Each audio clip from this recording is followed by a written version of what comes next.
धर्माचं रहस्य आहे. त्याची सुरुवात करून झालेली आहे.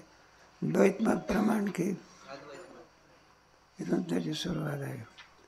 विचारण्याचं कारण काय आहे? चौथ्या तरंगामध्ये आलं लक्षात चौथ्या तरंगामध्ये आणि महावाक्याच्या द्वारा गुरुनी महावाक्याचं श्रवण केल्यामुळे तत्वदृष्टी काय झाला? कोणत्या तरंगात? आता पण त्याची साधनं कोणती? श्रीगुरु आणि तत्वमसी महाविवेक. श्रीगुरूच्या मुखातून आलेल्या तत्वमसी महावाक्याच्या योगाने तत्वदृष्टी काय झाला? आता 3 आले ना. काय आले? हे पाहिजे गुरु आला, तत्वमसी महावाक्य म्हणजे वेद आला. आलं का लक्षात आहे? आणि हा एक मुक्त झालेला तत्वदृष्टी आला ना. किती झाले? आणि तुमचं ज्ञेय आपला म्हणजे नाही ब्रह्म कसं आहे त्याला ज्ञेय म्हणतात. काय म्हणायचं? ज्ञेयच म्हणत असं. ते कसं असंग स्वरूपाचं आहे. किन स्वरूपाचं आहे? निर्विकार आहे ते. आणि अद्वैत आहे. काय आहे? द्वैताचा विषय काय नाही, संबंध नाही. आणि आता तत्वदृष्टी तर मुक्त झाला की 3 आले ना. किती आले? द्वैत आलं की काय आलं? बरं, आपण कल्पना करा ते वेद आणि गुरु अविद्या कार्य मानलं. काय मानलं? मग काय होते? असंगत्व काय होते? सिद्ध. अद्वैतत्व काय होते? सिद्ध होते. पण हे विवर्तात मानलं पाहिजे. अविद्या कार्य, अविद्या कार्य जर मानलं तर अद्वैताची काय होते? सिद्धी होते. मग त्याचा अर्थ असा आहे, म्हणजे अलग लक्षामध्ये त्याच्यामध्ये तुमचा श्रीगुरु मिथ्या झाला ना. काय समजा? मिथ्या श्रीगुरु झाला. अद्वैत म्हटल्यानंतर गुरुजी काय झाला? मिथ्या झाला. मग मिथ्या गुरुजीपासून सत्य संसाराची निवृत्ती कशी? इथून जर 5व्या तरंगाला काय आहे? मग सुरुवात आहे. आणि जर मिथ्या गुरुपासून जर कशाची प्राप्ती होते? संसाराची प्राप्ती होते असं जर म्हणलं मृगजळाने काय केली पाहिजे? अशी शंका आहे. काय? मग त्याच्या उत्तराला प्रारंभ या 5व्या तरंगामध्ये आहे. म्हणून ते ब्रह्मज्ञेय असो का देय असो त्याचं काय कळायला पाहिजे? स्वरूप कळायला पाहिजे. स्वरूपात जर माहिती नसेल तुम्ही उपासना काय करणार? ज्ञान कोणाचं घेणार? आपण सांगतो दृष्टांतामध्ये आपण पाहतो ना, कोणत्याही याचं जे मिळवायचं असते त्याच्या अगोदर काय असावं लागतं? भक्तीमध्ये सुद्धा काय? परमात्मा काय? ज्याची भक्ती करायची काय तर परमात्मा काय झाला पाहिजे? कळायला पाहिजे. नाही तर भक्ती काय करणार? अज्ञानाची भक्ती. तुम्हाला आहे ना परीक्षेला अभंग आहे ना, आनंदाद्वय जे का आणि मग ते समचरण साधे. म्हणजे ज्याची भक्ती करायची आहे तर परमात्मा कसं? आनंद स्वरूप, नित्य निरामय. देवच कळाला नाही तर भक्ती काय करणार नाही. तुम्हाला गोष्ट सांगितली होती. कोणीतरी आपला खेडवळ मनुष्य पुण्यासारख्या ठिकाणी गेला. रिक्षेवाल्याला बोलावलं. म्हणलं हे आम्हाला रिक्षा घेऊन एक रिक्षा. त्याने विचारलं, म्हणलं का कुठे जायचं आहे तुम्हाला? रिक्षाच्या द्वारा. मग आता खेडवळ माणूस, त्याला काही ज्ञान नाही, काही नाही. तर म्हणलं इतके दिवसापासून धंदा करतो, किती दिवसापासून, बाप झाल्यापासून, कुठं न्यायचं आहे तुला माहिती नाही का? काय म्हणतो? कुठं न्यायचं आहे तुला? आता जिथं न्यायचं आहे तिथं याला काय पाहिजे? ज्ञान पाहिजे. ज्ञान नसेल तर म्हणलं बा तुम्हाला जायचं आहे तर कुठे न्यायचं आम्हाला सांगा की. तर म्हणलं आमच्या गावाला एक बाई आहे आणि तिचं जावई कुठे राहतो? पुण्याला. त्या जावयाकडे घेऊन चला. मग रिक्षावाल्याने सांगितलं, म्हणलं ते 1000 जावई पुण्याला राहतात किती, कोणत्या जावयाकडे न्यायचं तुम्हाला?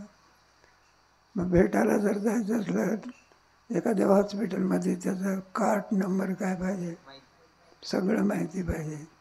तसं ज्याची भक्ती करायची आहे त्याचं स्वरूप काय पाहिजे, आनंद अद्वय ध्येय. मग स्वरूपच माहिती नाही तर तुम्हाला भक्ती करणार कशी नाही आहे स्वरूप. म्हणून परमात्मा स्वरूप असंग स्वरूपात आहे. कोणताही तिथे दुसऱ्याचा संबंध नाही. अजातवाद कोणता वाद विवर्त नाही, परिणामवाद नाही. कोणता वाद अजातवाद म्हणजे त्याचा त्रैकालिक अत्यंत अभाव. कोणता अभाव हे बघ. आता आपण दाढी असते आपल्याला, मग आपण ती दाढी काढून टाकत असतो. कोणता वाद आहे तो? विवर्तवाद आहे की काय लक्षामध्ये. आणि हातावर केस फुटतात का मग? कोणता वाद? केस काढावं लागते का? साधा सांगण्याचा प्रसंग आला म्हणून सांगतो. एखाद्या बाईला मुलगा काय झाला, मुलगा झाला, मुलगी झाली आणि काय झाले, मुलगाही झाला. मग मी कोणाला फुटते? एका ताईच्या पोटी जन्माला आले ना, मुलीला मिशी असते का? कोणता वाद? आणि मुलगा वाढला तर काय फुटते? मग मुलीच्या ठिकाणी कोणता वाद आहे? आणि मुलाच्या ठिकाणी वाद. बरं का? तात्पर्य तसा वेदांताचा कोणता सिद्धांत आहे? अजातवादाचे दृष्टांत वंध्यापुत्र, शशशृंग, सगळे कोणाचे दृष्ट आहे? मला वंध्यापुत्राच्या आईचं नाव काय होतं? अगोदर त्याला काय असली पाहिजे? आई असली पाहिजे ना. आणि आई जर असेल तर वंध्यापुत्र म्हणता येईल का? कोणता वाद? अजातवादाच्या दृष्टीने जगत नावाची वस्तू कालोत्तरी झालेली. जसा वंध्यापुत्र मागे नव्हता, आताही नाही, पुढे जसं सृष्टी मग आता अद्वितीय परमात्मा एक आहे. आणि तुमच्या मतामध्ये द्वैत आलं की खायला गुरुजी पुन्हा तत्त्वमसी वाक्य आणि पुन्हा मग तो शिष्य आहे. आणि मग तो काय होतो? मुक्त होतो. मग अजातवाद असेल तर सिद्ध होऊ शकत. मग अजातवाद प्रमाण का द्वैतवाद?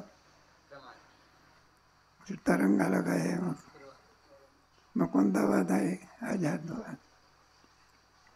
कारण श्रुती सांगते नेह नानासी. या अजातवादाचं आहे ना याच्यामध्ये दृष्टीसृष्टीवाद त्याला म्हणतात बघा.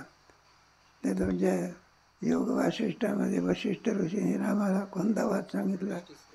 दृष्टीसृष्टीवाद. दृष्टीसृष्टीवाद अजातवादाच्या जवळचा आहे. कोणाच्या? विभक्तवाद अजातवादाच्या काय? ज्या वेळेला जो पदार्थ दिसतो त्यावेळेलाच तो पदार्थ आहे, एरवी तो पदार्थ. आणि विवर्तवाद. कोणता वाद? ज्या वेळेला तुम्हाला दोरीवरती सर्प वाचतो त्यावेळेलाच सर्प त्याचं अस्तित्व काय करायचं. आणि ज्या वेळेला तुम्हाला त्याचं सर्पाचं ज्ञान नसेल तर कालत्रयी रज्जूच्या ठिकाणी काही नाही. मग त्याच्याकरता हे सगळं चाललेलं आहे. मग द्वैत हे सगळे दुःखाला काय आहे? द्वितीयात भयं भवती असं म्हटलेलं काय. म्हणून द्वैत हे सर्व दुःखाला कारणीभूत आहे. त्याच्याकरता एक दृष्टांत दिला तुमचा नाही का, पशुचा दृष्टांत. एकदा शेतकऱ्याला पाहिल्यानंतर बैलाला काय होते? म्हणलं आपल्या खांद्यावरती काय ठेवणार? हा पान खात बसणार, खांद्यावर काय आहे? आलं का? मग द्वैत हे सुखाला कारणीभूत आहे का दुःखाला? दुःखाला काय कारणीभूत आहे. त्याच्याकरता कोणाची गोष्ट सांगितली? काय का नाही, ते बऱ्याच गोष्ट सांगितली ना. राजाला नुसतं आणखी त्याचं विपरीत ज्ञान असल्यामुळे जरी भरपूर दिसत असला तरी त्याच्यापासून आनंद होण्याच्या ऐवजी काय होते? कारण हा आपल्याला काय करतो? हा भरजो होता पुढे भूत झाला. नुसताच भूत नाही, माणसाला काय करतो? खातो की बरं लागले. पूर्वी पाहून आनंद होत होता, आता पाहून काय होते? मग द्वैत हे दुःखाला काय आहे? कारण बरोबर. मग त्याच्या लावायचं आपल्या दृष्टीने द्वैताची निवृत्ती कशी बघाय. म्हणून आलं लक्षामध्ये मृगजळाच्या पाण्याने काय केली पाहिजे. मग सत्ताभेद आहे. काय समान सत्तेमध्ये साधक बाधक काय होतं, व्यवहार होतो. विषम सत्तेमध्ये व्यवहार म्हणजे पाणी कोणत्या सत्तेत आहे, मृगजळ आहे ना. खरं पाणी तहान कोणत्या सत्तेत आहे, पाणी कोणत्या सत्तेत आहे. मग संबंध का विषम सत्ता आहे. साधक बाधक व्यवहार होण्याकरता काय पाहिजे, मग समान सत्ता आहे का. तुम्ही दिलेला दृष्टांत योग्य नसून कसं आहे, विषम आहे की नाही का. तहान पडली व्यवहारिक आणि पाणी पडलं प्रातिभाषिक. मग तुमचा दृष्टांत हा योग्य नसून कसा आहे, अयोग्य आहे की. मग काय गुरुही मिथ्याच जाईन, दुःखही कोण आहे, मिथ्याच आहे. आणि तो शिष्यही कोण आहे, मिथ्याच आहे. कोणता वाद वाद दोन्ही काय मिथ्या मिथ्या पदार्थाची काय. त्याच्यावरती कोणता दृष्टांत दिला, स्वप्नाचा. मुळामध्ये व्यवहारिक सत्तेमध्ये जरा आहे तो. व्यवहारिक सत्तेमध्ये काय तो. आता पुढे तुला स्वप्न पडलं, कोणत्या सत्तेत गेला, आणि राजा असून सुद्धा तो भिकारी झाला. भूक लागली, भिक्षा मागण्याकरता काय झाला, कोणी 2 दाणे सुद्धा देणार शेंगदाण्याचे. मुळामध्ये कोण आहे, हे सगळे लष्कर आहे, आमका आहे, पैसा आहे. आणि त्याच्यात त्याला भीक मागत असताना काय झाली, काय कोणता माणूस माणूस नाही घ्यायचा, काहीतरी घ्यायचं आपलं. आणि त्या जखमीमुळे रक्ताची काय लागली. मग कुण्यातरी दवाखान्यात गेला, ते म्हणलं उधारी दवाखाना चालत नाही, काय पाहिजे, त्याच्याजवळ काय पैसा नाही. आणि शेवटी मग कुणीतरी कोण भेटला, सज्जन मिळाला. आणि त्याने याला पैसा देऊन याचं दुःख काय केलं. मग व्यवहारिक सत्तेत कोण आहे, राजा आहे, धनात पैशाचे ढीग पडलेले आहे. पण प्रातिभाषिक सत्तेत काय झाला, तो प्रातिभाषिक सत्तेत गरीब झाला. मग त्याच्यात तिथे त्याचं दुःख निवृत्त करण्याकरता व्यवहारिक सत्तेचा उपयोग झाला का, कोणत्या सत्तेतला नाही का. त्याचं ते दुःखही कोणत्या सत्तेतलं आहे, प्रातिभाषिक. दुःख निवारण करणाराही कोण आहे, प्रातिभाषिकच आहे ना. समान सत्तेत काय होत असतो, विषम सत्तेमध्ये. म्हणून वेदांताने 3 सत्ता पाडलेल्या आहे. किती, पहिली कोणती आहे का नाही, अजातवाद. दुसरी, तिसरी काय, व्यवहारिक सत्तेतल्या लक्षण काय आहे, ज्याचा बाद ब्रह्मज्ञानाने होतो. कोणती सत्ता, दोरीवर ते भासलेल्या सर्पाचा बाद कशाने होतो, रज्जूच्या ज्ञानाची. कोणती सत्ता, प्रातिभाषिक. खऱ्या सर्पाची, अरे नाही ते काय, त्याला काही ब्रह्मज्ञान पाहिजे का, ब्रह्मज्ञानाची काय नाही, त्याला काय जरूरत आहे. त्या ब्रह्मज्ञाना वाचून ज्याचा भाग होतो, व्यावहारिक सत्ता. ब्रह्मज्ञानाने वाद नाही, बरोबर आहे ना, बरोबर आहे. ब्रह्मज्ञानाने ज्याचा भाग होत असतो त्याची व्यावहारिक सत्ता. ब्रह्मज्ञाना वाचून ज्याचा भाग होतो आणि ज्याचा भागच होत नाही, ब्रह्माची सत्ता. दोरीवरती बसलेल्या सर्वांची आणि दोरीची, अशा 3 सत्ता कोणी पडल्या वेदांताने. या 3 सत्याची समजल्या ना, वेदांतामध्ये चांगला प्रवेश होतो. आपण अगोदर सत्याचं काय पाहिजे, ज्ञान. आणि मग आता जगत विचार करायचा, कोणता विचार करायचा आहे.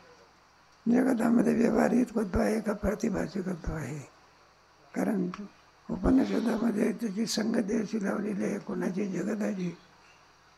उपनिषदामध्ये जगताच्या बाबतीमध्ये एक वाक्यता नाही, काय नाही. ब्रह्माच्या बाबतीत आहे का 4 आणि 4 8 प्रमाणशुद्ध गणित आहे. आणि 4 आणि 4 कोणी म्हणतो 3 आहे, कोणी म्हणतो 5 आहे, कोणी म्हणतो 7 आहे. सगळी चुकीची मतं. कोणती मतं? मग सगळे वेदांत शास्त्र किरीत करून सगळी चुकीची मतं आहे. एक उपनिषद सांगते 5 भूतापासून, एक उपनिषद काय सांगतं, आणि एक उपनिषद म्हणतं भूतभीत काही नाही. एक वाक्यता आहे का विषमता आहे? म्हणून ज्या अर्थी एक वाक्यता नाही त्या अर्थी सगळे अलग अलग क्षमता या योग्य निर्णय नाही करू शकत. मग श्रुतीला काय जगत आहे हे सांगायचं आहे का नाही हे सांगायचं आहे? म्हणून तर प्रत्येक दर्शनकाराचा जगताच्या बाबतीमध्ये भिन्न भिन्न काय. म्हणून श्रुतीला जगत नावाची वस्तू सांगायची नसून पण भासते याची त्याच्या निषेधात आहे. कशामध्ये? प्रेताला शृंगार करण्याची इच्छा असते का नष्ट करण्याची? शृंगार काय थोड्या वेळा करतात, किती वेळा करतात? तो कायमचा करतात का? पुढे त्याला नष्ट करायचं असतं. ज्याला तुम्ही त्या प्रेताला हार घालत असता, गंध लावत असतात, माचा लागेल म्हणून आपले हलवत असतात आणि शेवटी त्याला लाकडावर झोपायचं असं काय असं. आणि एखादा पाय जर बाजूला पडत असतं पुन्हा कसं घालतं. प्रेत शृंगारण्याचा आनंद आहे का नष्ट करण्याचा आनंद आहे? असं जगात सांगण्यात श्रुतीचं तात्पर्य आहे का निवृत्तीमध्ये तात्पर्य आहे? नेह नाना असती शास्त्र सांगतात. जगत नावाची वस्तू नेह नाना असती. नाना म्हणजे जगत. अजात पात सिद्ध होतो. कोणता पात सिद्ध होतो? मग भासते याची. मग एका ब्रह्मापासून जगत कसं निर्माण होईल हा प्रश्न आहे. म्हणजे ब्रह्म विचार. ब्रह्म हे कसं आहे? सद्रूप आहे का? पुन्हा ते ज्ञानस्वरूप आहे. किम स्वरूप आहे? त्याचे ते वाद असते. काही लोक जडवादी आहे, द्वैतवादी आहे. वेदांत शास्त्रामध्ये सत आहे तेच किम स्वरूप आहे. एवढा मोठा नाही आहे करा, पण त्याच्यामध्ये आत्मा ज्ञान स्वरूप नाही, जड स्वरूप आहे. काय नैयायिकामध्ये आत्मा आहे ना माझा, पण तो किम स्वरूप आहे? वेदांताचा. आणि जड चेतन कोणाचं आहे? कुमारी भट्टाचं आहे. तुमच्या 5व्या तरकामध्ये सगळं काजव्याप्रमाणे. कशाप्रमाणे? आता काजवा जसा काही काय करते मग आता हे निरवयव पदार्थ जमतं काय? मग काही अवयव काय करतात? सावयत्वाला काय आलं? आणि जी सावयव वस्तू असते ती नाश पावणारी आहे. काय होते? मग तुमचा आत्मा किम स्वरूप आहे? नाश पावणार. आणि वेदांताचा आत्म्याचा नाश होत असतो का कधी? म्हणजे आहे ते इंद्रिय तेव्हा कदाचित नाही का? त्याला अग्नीत जाळला तरी तो जळत नाही, तोडला तरी. नैनम चिंदंती गीता सांगते ना, नैनम दहती नकळे दयंत्या न शोषयती. ऐकले शरीर मरत असते, आत्मा जसाच्या. ऐकले किती जरी आपण केलं, एखादा घराला आग लागली, घरातले पदार्थ जळते, आकाश जळत असते कधी? आकाश जसंच आहे. किती पाऊस पडला, माणसं भिजले, आकाश भिजत असते का? आणि आकाश भिजलं तर कोण्या गावात वाढवायचं? आकाशावर किती तापलं तरी आकाश काय होत नाही, आणि किती जरी पाणी पडलं तरी भिजत नाही. आत्मा म्हणून आकाशवत असा दृष्टांताचाही सिद्धांत सांगितला आहे. मग आत्मा सर्व येता सर्वगतम सूक्ष्म आकाशम नौपलिप्य जायते सर्वत्र वास्तु देह नौपलिप्य. कोणत्या अध्यायातला श्लोक आहे? 13व्या अध्यायातला आहे. 13व्या अध्यायामध्ये ज्ञेयाचं वर्णन. समम सर्वेषु भूतेषु तिष्ठन्तं विनश्यस्व विनश्यन्तं यश्च. म्हणून सर्व भूतांच्या ठिकाणी किती जरी आणखी प्रयत्न केला, विनश्यत्सु अविनाश, त्याचा अविनाशपणा कमी होऊ शकत. जसा जे का कमी होत नाही? ज्या पदार्थाने तुम्ही आत्म्याला छेद करणार आलं का? आत्मा कोणत्या सत्तेत आहे? पारमार्थिक. आणि तुमचं शस्त्र कोणत्या सत्तेत आहे? त्याचा काय संबंध आहे? म्हणून आत्मा कोणत्या अग्नीसुद्धा काय झालं? अग्नी कोणत्या सत्तेत आहे? व्यवहारिक सत्तेत. आत्मा कोणत्या सत्तेत आहे? समान सत्तेत काय होतं? लाकडाला अग्नी काय करू शकतो? आत्म्याला जाळतो का? किंवा अग्नीच्या ठिकाणी दागपणा कोणामुळे? यदादित्य कथन जगात भास आहे देखील यच्चंद्रमसी यच्चाग्रम. तुम्हाला गेलं ना अग्नीच्या ठिकाणी आलेला दागपणा कोणाचा आहे? तो आहे की नाही? तो कोणाचा आहे? नाही का? 15व्या अध्यायामध्ये आहे ना, कोणत्या याच्यामध्ये व्याप्ती सांगितली वेळी गीतेमध्ये आहे बघा. अहम विश्वानुरूपत्व प्राण समायुक्त. सगळं अन्न पचते, मग आत्माही पचत असेल की त्याच्याबरोबर. आत्मा जसाच्या मग दाहक शक्ती कोणाची आहे? आत्म्याने. हे सगळे यदादित्य तेजो यच्चंद्रमसी यच्चाग्रम. तात्पर्य सर्व कशा करता हे सगळं सांगितलं. ज्या इथे ज्ञेय स्वरूपाचं काय असावं लागत असतं? ज्ञान असावं. आणि ते ज्ञेय म्हणजेच ब्रह्म. जाणण्याचा विषय आहे ना, ज्याच्या जाणण्यामध्ये आपल्याला मुक्ती प्राप्त होते. कोणाच्या जाणण्यात? राजविद्या राजविद्या प्रत्यक्षावगमन धरिणं सुसुखम कर्तुम अव्ययम. ब्रह्माच्या ज्ञानातच जीवात्मा मुक्त होत असतो. ब्रह्मखेरीज कोणतंही ज्ञान घेतलं तर मुक्ती आहे का मान्यता आहे? पैसा मिळेल काय मिळेल? मुक्त थोडाच होतो काही. किती सत्ताधीश झाला तरी मुक्त होतो का तो? जीवदशा नष्ट करण्याची शक्ती कोणात आहे? जीव ब्रह्मैव ना परा. जाऊ दे दृष्टांत. म्हणून द्वैताचा निरस. म्हणून केवळ ब्रह्मापासून काय होऊ शकत नाही? सृष्टी निर्माण होऊ शकत नाही. शुद्ध ब्रह्म हे सृष्टीला काय? मग पण भासते याची मग काय मानावे लागते? एक माया. मग माया विचार. कोणता विचार? मायेचा करता कोण? काय काय? जसा ईश्वर आणखी जगताचा करता आहे, मायेचा करता आहे का कोणी? नाही. उलट जीव आणि ईश्वर हे मायेचं काय आहे का? मग बाप नाही का? नाही. मुलापासून बाप जन्माला येतो का? आलं लक्षामध्ये? कार्यापासून कारणाची उत्पत्ती होऊ शकत नाही. तिथे कुठली उत्पत्ती लावलेली आहे त्यामुळे. मग कोणीतरी मानावं लागतं. शुद्ध ब्रह्मापासून जगत उत्पन्न होत नाही. आणि जगत दिसते याची मग काय? वेदांत शास्त्राने काय मानलेले? माया. इतर जे दर्शनकार आहे ना, त्यांनी जगत संगती करता मानलेले आहे. सांख्य जाऊ द्या, सांख्य दर्शनामध्ये प्रकृती मानलेली आहे. त्या सांख्य दर्शनामध्ये पुरुष एक सत्य आणि प्रकृती दोन्ही काय? प्रकृती पुरुषम चैव विज्ञानादि भवति विकारांच गुणांच विद्धी प्रकृती कार्यकारण कर्तृत्व तो प्रकृती उच्यते. सुंदर विचार तिथे प्रकृती पुरुषाचा विचार केला. दोन्ही सत्य मानतात. काय मानतात? त्याच्यापासून हे सगळं जगत निर्माण. पण वेदांत शास्त्रामध्ये ब्रह्मसत्य आहे. पुरुष त्याला म्हणतात. काय म्हणायचं? त्याला ज्ञेय असं म्हणत जातात. आणि माया मात्र कशी आहे? मिथ्या आहे. वेदांत शास्त्रामध्ये आणि सांख्य दर्शनामध्ये दोन्ही सत्य आहेत. वेदांतामध्ये ब्रह्मसत्य, माया मिथ्या आहे. पण गणित सोडवायचं आहे ना, म्हणून माया जरी इच्छा नसली तरी तुम्हाला काय करावं लागते? एखादा मुलगा म्हणला बाप आहे, मला आई नाहीच म्हणायला लागलं तर बोलण्यामध्ये त्याला वाट भरावं लागेल. बाप आहे काय नाही? मग शक्य आहे का? तो जरी नाही म्हटलं, एखादा मुलगा म्हणला मला आई बाप आहे, अरे आई बाप आहे का? तुला नाही म्हणलं नव्हतेच की. मग मेले का तुझे आई बाप? नाही म्हणलं नव्हतेच की. तुझ्या अर्थी दिसतो त्या अर्थी तुझे आई वडील काय केले पाहिजे?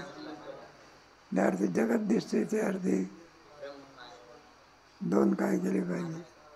काय काय त्याच्या एक सत्य आहे आणि एक काय आहे, माया किम स्वरूप आहे आणि ब्रह्म कसं आहे, ब्रह्म सत्यम जगत आणि जीव ब्रह्मैव ना परा आहे.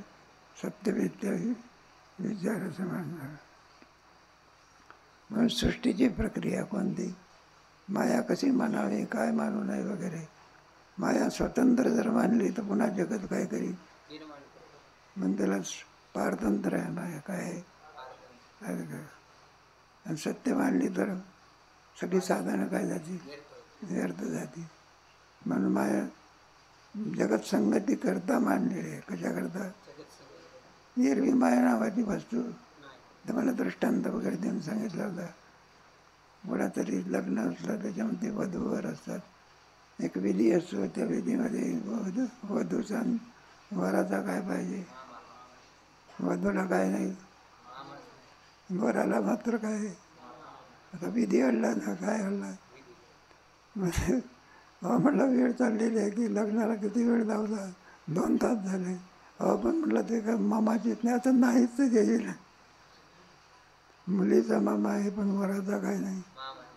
मग म्हटलं लोक म्हणतात वेळ होऊन राहिले. हो गणपतराव उठा की. म्हटलं काय, थोड्या वेळापुरते मामा होऊन जा की. तो मामा नसून सुद्धा थोड्या वेळापुरता काय होतो, मामा. पुन्हा विधी संपला म्हणजे मामा आहे का तो. मग त्याकरता जगत संगती करता काय मानावं लागेल. खरोखरच माया आहे का मानलेली आहे, खरोखरच मामा आहे का मुलीचा का मानलेला आहे. जशी माया कशा करता मानली, मग नाही तर जगात संगती लागू शकत. बरं जशी मानली तशी काय करावं लागते, काढून मानलेली आहे ना ती. काय खरोखर आहे का मानीव आहे, कशा करता. आणि ती काय करायची, ब्रह्मज्ञान आणि मायाचा काय करून टाकायचा, बाद करून टाकायचा.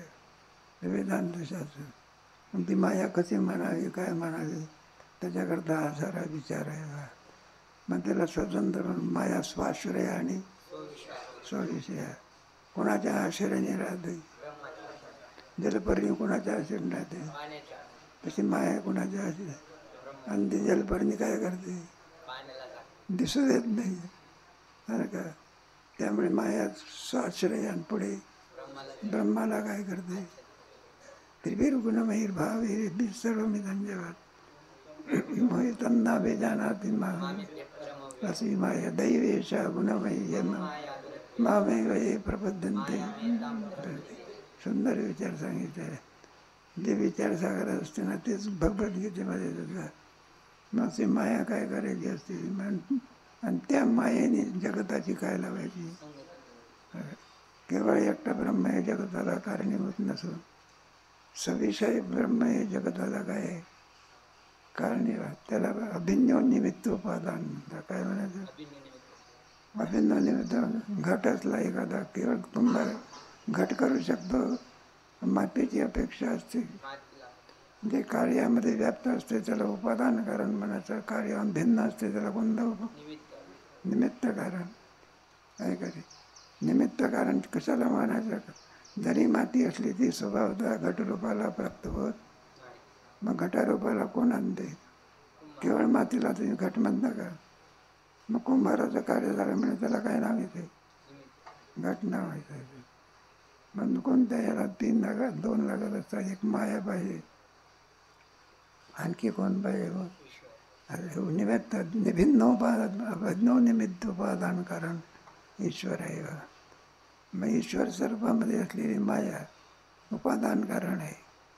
आणि त्याच्यामध्ये असलेला जो आभास असतो तो आभास निमित्त कारण आहे. कोण, आभास किम स्वरूप आहे, निमित्त कारण. आणि उपादान कारण कोण आहे, माया. असा त्याला अभिन्न निमित्त उपादान. ईश्वराचं लक्षण आहे माया विशिष्ट चैतन्य म्हणजे ईश्वर, अविद्या विशिष्ट अंतःकरण विशिष्ट चैतन्य म्हणजे जीव. आलं का लक्षण. कोणतीच उपाधी नाही. उत्तम पुरुष, उत्तम पुरुषत्वन्या परमात्मा इथे उदाहरणतः यो लोकत्रमाविष्य बिभर्त. सर्व जगतामध्ये व्यापून असणारा असं जे चैतन्य त्याला उत्तम पुरुष म्हणा.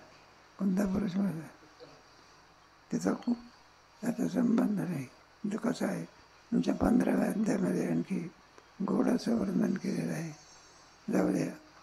तेव्हा माया हे करून मग जगताची संगती काय करायची, मग हे जगत कसं निर्माण करते वगैरे अधिक विचार केला आहे, नाही का. आपोआप जगत होत असते का ईश्वराच्या ठिकाणी त्याचा हे व्हावं लागतं, एकोहम. मग सृष्टी का निर्माण करतो, मनाने स्वातंत्र्याने करतो का जीवाच्या कर्माप्रमाणे करतो. मग स्वातंत्र्याने करेन, त्याचं जसं कर्म असेल त्याप्रमाणे त्याचं पाप आणि पुण्य याप्रमाणे.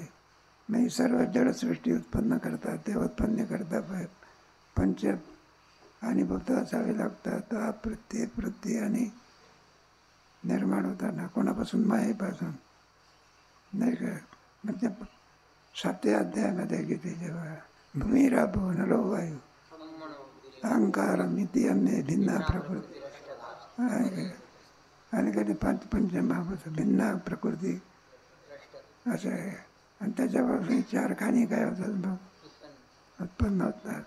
4 खाणी कोणत्या मग, अंडज जारज स्वेदज, आणि ज्याचं जसं पाप असेल त्याप्रमाणे ते खाणीमध्ये त्याला काय करावं लागलं. अति पाप असेल तर हे सगळे जारज, नाही अंडज, पुढे जारजातून आपण उद्भिज म्हणजे जमिनीतून स्वेदज, ज्याचं जसं पाप असेल ते म्हणाला असे सृष्टी निर्माण करतो का. हे सगळी एक मनुष्य देह खेरीज करून सगळ्या दुःखाच्या योनी आहे. कोणत्या योनी, या सुख नावाची काय नाही, अल्पसुद्धा त्याच्यामध्ये सुख आहे. या सगळ्या बाकी एखादा बैल असतो किंवा काही असतो, आहे का त्याला सांगते आहे का त्याच्यामध्ये, बैलाला कुठं हात आहे का. मग खायचं असलं तर काय करावं लागते, तोंडच लावावं लागतं. माणूस तोंड लावत असतो का हातात घेतो, आहे की. हे सगळ्यात सांगदेव कोणत्या ह्याच्यामध्ये, जारज योनीमध्ये. हे पशुपेशू कोणत्या योनीत आहे, नाही ना, अंडच नाही. पशु कोणत्या जारज, आणि सर्पनाम कंदम काही सगळे पक्षी विक्षी कोणत्या ह्याच्यात अंडज आहे. अंडज जारज उद्भिद झाडा बिडं वगैरे कोणते आहे का नाही. आणि खाणीमध्ये ते चिलटण काय तुमचे डासन द्यायचे कोणत्या खाणीतले, असे हे सगळं पापाचीच काय. फक्त पाप पुण्याचं एकच फळ आहे मनुष्य देहा, आहे का. वर जाण्या इतकं काय नाही, खाली जाण्या इतकं काय नाही, पाप नाही. असं पाप पुण्याच्या याच्यामध्ये जो भोगण्याकरता देह मिळत असतो त्याला कोणता देह म्हणायचा. सगळी म्हणजे या देहातून काढायचा आणि दुसऱ्या देहामध्ये तुमच्या गीतेच्या आणि 16व्या अध्यायामध्ये गोड आहे बा. अति पाप करणारे असे तानान द्विषुदक संसारेषु नराधमाम शिवाम्य अजस्रयोनी याच्या कोणत्या आहे. त्याच्यामध्ये दुःख फार थोडं, आपलं सुख फार थोडं, सर्व दुःखालाच कारण. सुख किती आहे त्याच्यामध्ये. एखादा गुर असेल, मग हिरवा चारा मिळाला तर काय,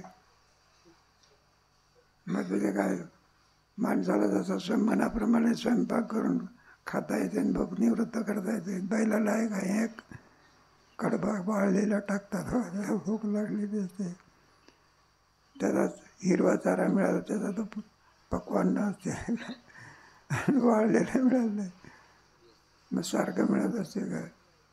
सगळ्या दिवसभर गाडीला काय करतात, झोपतात, त्याला सांगता येते का दुःख. मग सगळे पापाची काय फळ आहे बघा. गुन्हेगार म्हणून जीव असतो, जो गुन्हेगार असतो, ते गुन्हा भोगण्याकरता हे सगळं करावं लागतं. आपल्या ह्याच्यामध्ये काय सरकारने जेल निर्माण केलेलं असतं ना, जसा ज्याचा गुन्हा त्याप्रमाणे त्याला शिक्षा भोगण्याकरता जेलमध्ये काय करावं जावं लागत असतं. त्याच्यामध्ये नाही का तुमचे अंधार कोठडी, सक्त मजुरी, कोणाचे 6 महिने, कोणाचे काही तिथे स्वातंत्र्य असते काय, जेलच्या बाहेर पाऊलसुद्धा काय करता येत नाही. तर मला बोलायचं जरी असलं तर छिद्रातून बोलावं लागते की ते सगळे कोणते आहे. तरी माणूस इतका कोडका आहे बघा, आजच सुटून आलेला असतो तरी दुसऱ्या दिवशी पुन्हा जेलमध्ये कोटक्या लाज नाही, कालचा कोडका नाही, जाऊ द्या. म्हणून या जेलमधून सुटण्याचा मार्ग कोणाचा आहे? फक्त मनुष्यदेह आहे. मनुष्यदेहामध्ये तर कोणतंही तुम्हाला जिथे जायचं, स्वर्गाला जायचं असेल तर अनुष्ठानं करा, पुण्य करा, कोणत्या लोकाची प्राप्ती होते. पाप करायचं, नरकाला जायचं असेल तर काय करावे? नरकाला जाणे तरी पाप आहे आणि कथा न करावी विठोबाची. हे सद्गुणा जंक्शन स्टेशन आहे. कोण जाऊ दे आपला स्वतंत्र विचार. तेव्हा ही सृष्टी परमात्मा निर्माण करत असतो आणि त्या सृष्टीमध्ये हे त्याच्यात एक पहिला भाग सूक्ष्म असतो, सूक्ष्म सृष्टी. दुसरी कोणती मग स्थूल सृष्टी. सूक्ष्म सृष्टी नाही का, अगोदर त्याच्यामध्ये लिंगदेह तयार होतो. काय होतं? कोणाच्यापासून? सत्वगुणापासून. सत्वगुणापासून ही सगळी सृष्टी निर्माण होते. अंधकरण वगैरे कोणत्या गुणापासून आहे का नाही? ज्ञानेंद्रिय सगळी, कर्मेंद्रिय रजोगुण, प्राण रजोगुण. आणि दगड विटा माती काय घरची हे कोणत्या गुणापासून? तमगुणापासून. असं सृष्टीमध्ये श्रीवीर गुण मेरी भावी रेब्बी निधन सगळं अशी माया. 3 गुणात्मक आहे ना. किती गुणात्मक आहे काय? सत्वंग जास्त माहिती गुणा प्रकृती संभव. त्याच्यापासून ही सृष्टी काय होते मग निर्माण होत असते. त्याच्यामध्ये हे सगळे लावून घ्यायचे. स्थूल सृष्टी, पुढे कोणती? नाही, सूक्ष्म सृष्टी. पुढे 19 तत्व ज्याच्यामध्ये त्याला सूक्ष्म सृष्टी. पंच प्राण 5, इंद्रिय 5, प्राण 5, ज्ञानेंद्रिय 5, तरी 15, मनबुद्धी चित्त आणि किंवा मनबुद्धी म्हटलं तर 17, मनबुद्धी अहंकार म्हटलं तर कोणती सृष्टी? सूक्ष्म. आणि पुढे कोणती? मग स्थूल सृष्टीत संकल्प होत असतो कोणाला? ईश्वरा. आणि पंचमहाभूतापासून सगळी सृष्टी काय त्याचं पंचीकरण होतं. ते काय होते मग ते तुम्हाला माहिती आहे की त्या 2 भागी ठेवायचे, 21 भाग ठेवायचे आहे. आणि मग त्याच्यामध्ये मिश्रित असणारी जी सृष्टी असते तिला कोणती सृष्टी नाही? स्थूल सृष्टी. आणि तिला या सर्वाला कारण कोण आहे? माया. कारण त्याला कारण सृष्टी म्हणजे काय? मग आपला कोणता आहे तर दिसतो हे देह कोणता आहे? स्थूल देह आहे. याच्यामध्ये जो लिंगदेह आहे तो कोणता आहे? आणि जड विभाग सध्या तमगुणाचा पहिला. असं सगळ्या त्रिगुणाचं काय आहे? सगळे कार्य आहे. म्हणजे त्रिगुणाच्या कार्यामध्ये विचार करायचा. त्याच्यामध्ये त्या विचाराच्या याच्याकरता 3 गुण आहे. त्याच्यात 5 काय आहे? कोश आहे. ते जे ज्ञान होऊ देत नाही त्याला कोश असं म्हणत असतात. पंचकोश आहे ना. हा देह दिसतो हा कोणता कोश आहे? अन्नमय कोश आहे कधी. बरं, त्याच्यामध्ये प्राण आहे की कोण आहे? कोणता कोश? पण त्याच्यामध्ये मन आहे की? अन्नमय कोश आत्मा का नाही?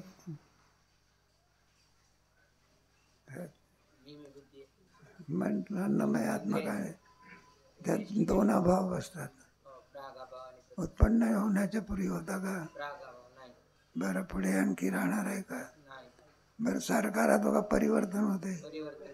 आत्मा होईल का? आत्मा पूर्वी नव्हता का? आत्मा पुढे दुसरीकडे राहणार नाही का? त्याच्यात काही परिवर्तन होते का? ते जसा ज्यांना नाही का असते जायते वर्धते विपरिणमस्ते. सदर्व धर्म कोणाचे आहे? स्थूल शरीराचे. असते जायते वर्धते. जन्माला येतो तेवढा वीतभर असतो किती. आणि थोडे मग 10-20 वर्ष निघून गेलं म्हणजे ओळखायला येत नाही बा. आहे का? इथून शिकलेला विद्यार्थी असतो ना त्यावेळेला त्याचा काही वेगळाच आपला असा किरकोळ असतो बघा. आणि पुढे मग काही दिवसांनी 5-10 वर्षांनी आला म्हणजे ह्या दिवसाचा मग बाबा मला ओळखलं का? आता काय ओळख आहे? 10 वर्षांनी आला तो काय, आणि मग तो सांगतो मी अमका अमका विद्यार्थी आहे. अरे त्यावेळेला तर तू असा नव्हता का झाला असा.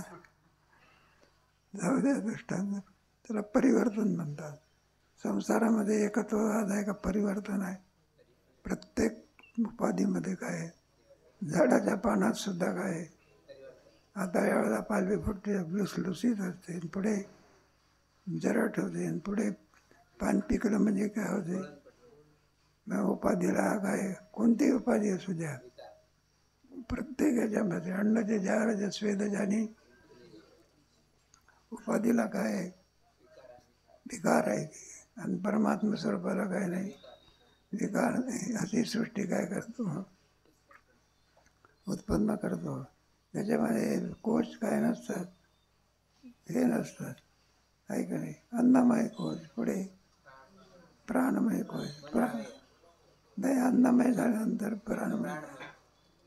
प्राणमय कोश म्हणजे विना प्राण नसेल तर तो म्हणजे प्राण, अपान, व्यान, उदान, आणि खाल्लेलं अन्न तसंच राहत असते का त्याच्यामध्ये स्थित्यंतर होते.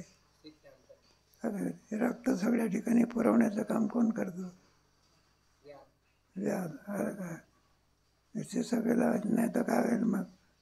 व्यवस्थित रक्ताभिसरण झालं नाही तर एक बाल फुगल्या, एक बाल असाच राहिला, एक हात आपला असाच आणि एक हात काढायचा. मग सर्व ठिकाणी आणखी ते रक्त पुरवण्याचं काम कोण करतो? व्यान करतो. असे व्यान आहे, त्याला प्राणच म्हणत असतात. मग प्राण ही आत्मा का नाही? जड स्वरूप आहे का नाही? झोपेमध्ये प्राण आहे की नाही? मग काही ज्ञान आहे का? आणि ते जागा झाला म्हणजे मन आहे. मग मनामध्ये ज्ञानशक्ती कोणामध्ये आहे? प्राणात आहे का मनात आहे? मग मन काय आहे? मन आत्मा आहे असं म्हणावं. त्याचे सगळे भागदौड कोणाच्या हातात आहे? बुद्धीच्या हातात आहे. ते बाहेर झाल्यानंतर बुद्धी सांगत असते, मा होई पाठ झाल्याशिवाय उठायचं. मनाला गप्प बसावं लागतं, नाही तर आपलं चालत असतं, झाला का नाचता, झाला का नाही. बुद्धी सांगत असते होई पाठ झाल्याशिवाय नाचता बघायचा. मग मनाच्या सगळा व्यवहार कोणाच्या ताब्यात आहे? बुद्धिनाशात प्रणश्यते. सगळं ज्ञान केंद्र कोणामध्ये आहे? मग मनाच्या ठिकाणी आहे, पण तो जड स्वरूप आहे मन. पण त्याचा सगळा व्यवहार कोणाच्या अधीन आहे? बुद्धीच किम स्वरूप आहे, आत्मा आहे. असं आहे की. पण हा पुढचा त्याला कोणता कोश म्हणतात ना? विज्ञान पाहिजे. आणि सर्व कुठे लीन होत असते? कारणामध्ये. त्या कारणाला कोणता कोश म्हणायचा? झोपेमध्ये या सर्वांचा काय होतो? झोपेमध्ये दुःख आहे का? मग तो राजा असो का कोणी असो, बाकी 2 अवस्थेमध्ये दुःख आहे. जागृतीमध्ये दुःख आहे का? स्वप्नामध्ये सुद्धा दुःख आहे का? जागृतीतला भाग जसा आपल्याला त्रास देतो, तसा स्वप्नातला भाग काय गुदगुल्या करत असतो. एक विद्यार्थी होता बघा, तर काही खूप भागाच्या गोष्टी ऐकल्या होत्या, आणि त्याला आधी मनी बसायचे, आणि तो वाघ करायला लागला. होता स्वप्नातच, बळकटी बनली होती. अरे काय कर, उडी टाकतो मला, वाघ पाडतो. आहे की कुठला भाग आहे तो? आहे का रे? पण आता स्वप्नातला वाघ काय बंदुकीने मारावा लागतो का? नुसतं काय करायचं? जागा काय. आणि मनुष्य जागा झाला तर कुठल्याला दुःख देखायचे नाही. या सर्व व्यवहारामध्ये किती भूक लागली असेल, दुःख असेल, किती ताप आला असेल, दुःख असेल, एखाद्या घावामुळे आणखी तो तरमळत असेल, पण कुठपर्यंत जोपर्यंत झोप लागत नाही, आणि एकदा झोप लागली की तिथे काही नाही, भूक नाही, ताण नाही, कोणताही नाही, केवळ काय आहे? सुख आहे. पण ते अविद्याजन्य आहे. कोणता आहे ते? अविद्येने ते झाकलेलं आहे. कशात आहे? मन झोपेच्या मध्ये याच्यामध्ये विषमता नाही, काय नाही. विषय सुखामध्ये काय आहे? विषमता आहे. अरे श्रीमंताला जे सुख आहे ते गरीबाला आहे का? मग गरीबाला पायी चालावं लागत असते, श्रीमंत म्हणजे ₹1 कोटी गाडीत बसून येतो आपला. विषमता आहे कधी.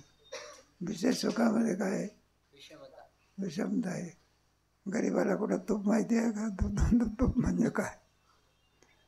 आता दुसरं श्रीमंत काय करतात, तेलातून तर काढतात का तुपातून नाही का, जिलबी म्हणा किंवा जाऊ दे आपल्या याच्यामध्ये. म्हणून विषय सुखामध्ये विषमता आहे आणि कारणजन्य सुखामध्ये म्हणजे सुषुप्तीमध्ये विषमता नाही. काय झोपेचं सुख मुंगीपासून तो ब्रह्मदेवापर्यंत काय नाही. मग तिथे दुःखाचा काहीही संबंध नाही. पुन्हा जागा झाला की पुन्हा आलं की जाऊ द्या. दृष्टांताचं ब्रह्मसुख म्हटलं त्याला. कोणतं सुख म्हणायचं? याच्या ब्राह्मी स्थिती पार्थ नाही ना. मग दुःख तर काहीचंही नाही. स्वप्नाची भक्तिमुक्ती झाल्या आहे ना. जाऊ द्या. मग आनंदमय कोश म्हणतात. कोणता कोश? पण आनंद कायमचा टिकत असतो, मावळून जात असतो. मग कोश काय नाही. मग आत्मे मग आत्मा किम स्वरूप आहे. या कोशाचा जो द्रष्टा आहे त्याला काय म्हणायचं? आत्मा म्हणाय. तिने कोशाचा काही संबंध राहिलेला विषय आहे. पुन्हा काय करू सांगू? पाऊस बंद आहे, जायला घरी आणखी पुन्हा राहिलेला विषय आहे. भजनाला जायचं आहे ना, 6 वाजले ना. राहिलेला विषय कधी सांगू? मी तेच सांगू.